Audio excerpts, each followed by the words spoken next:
అనకాపల్లి జిల్లా పాయకరావుపేట నక్కపల్లి మండలం అమలాపురం గ్రామంలో హోంమంత్రి వంగలపూడి అనిత పర్యటించారు. ఆమెకు అమలాపురం గ్రామస్తులు ఘనంగా స్వాగతం పలికారు. అడుగడుగున హారతులతో మహిళలు ఘన స్వాగతం పలికారు. గ్రామంలో వేంచేసి ఉన్న కనక మహాలక్ష్మి అమ్మవారిని మంత్రి దర్శించుకున్నారు. అమలాపురంలో సుపరిపాలనలో తొలి అడుగు కార్యక్రమంలో పాల్గొన్న మంత్రి అనిత ఇంటింటికి వెళ్లి ఏడాది కాలంలో ప్రభుత్వం చేసిన అభివృద్ధి సంక్షేమ పథకాలను వివరించారు. ఆర్ఎన్బి కల్వర్టర్కు ఆమె శంకుస్థాపన చేశారు.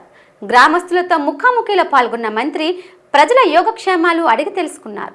ఈ సందర్భంగా హోంమంత్రి వంగలపూడి అనిత మాట్లాడుతూ పాయకరావుపేట నియోజకవర్గ ప్రజలు అత్యధిక మెజార్టీతో తనను గెలిపించారని, ఆ నమ్మకాన్ని వమ్ము చేయకుండా సుపరిపాలన అందిస్తానని హామీ ఇచ్చారు. గత ప్రభుత్వంలో పింఛను 1000 రూపాయలు పెంచడానికి 5 సంవత్సరాల సమయం పట్టిందని, ఇప్పుడు ఎన్డీఏ ప్రభుత్వంలో ఒకేసారి 1000 రూపాయలు పెంచామని గుర్తు చేశారు.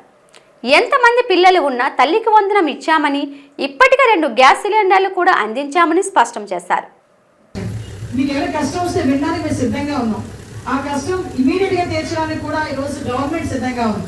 దయచేసి మీ విషయంలో అందరూ కూడా సహకరించండి. చాలా మంది ఇక్కడ ఉన్న విలేజ్ లో నేను కూడా చూసాను. 2398 మంది గ్రామ జనాభా రాశారు. కాకపోతే దాంట్లో ఇల్లులు చూస్తే నాకు నిజంగా చాలా వండరు. 2389 ఇల్లులు ఉన్నాయి. దానికి హౌస్ హోల్డ్స్ అయితే 438 హౌస్ హోల్డ్స్ ఇచ్చారు. కానీ ఇక్కడ చూస్తే రేషన్ కార్డు చూస్తే 700 చిల్లర ఉన్నాయి రేషన్ కార్డు. అంటే ఇంచుమించుగా ఒక్కొక్క ఇంట్లోనే 2 ఫ్యామిలీస్ 3 ఫ్యామిలీస్ ఉంటాయి.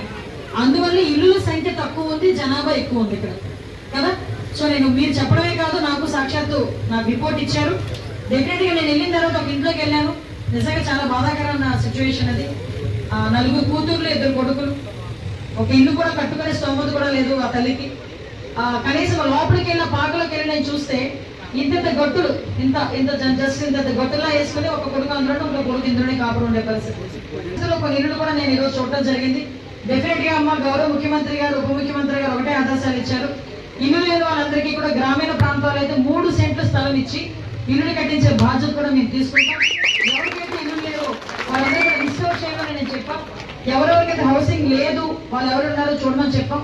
అమ్మ నాకు ఇంకా 4 సంవత్సరాల టైం ఉంది.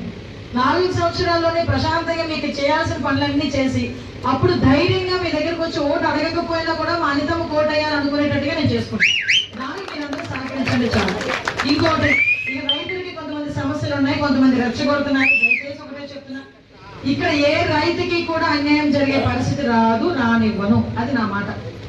ఎందుకంటే ఈ రోజు మనకి ఇక్కడ కమింగ్ సూన్ ఇక్కడ మంచి మంచి ఫ్యాక్టరీస్ వచ్చినా ఇక్కడ ఉన్న వాళ్ళకి అందరికీ కూడా ఉపాధి అవకాశాలు అవుతాయనే ఉద్దేశంతో ఈ రోజు ఫార్వర్డ్ స్టెప్ వేసాం.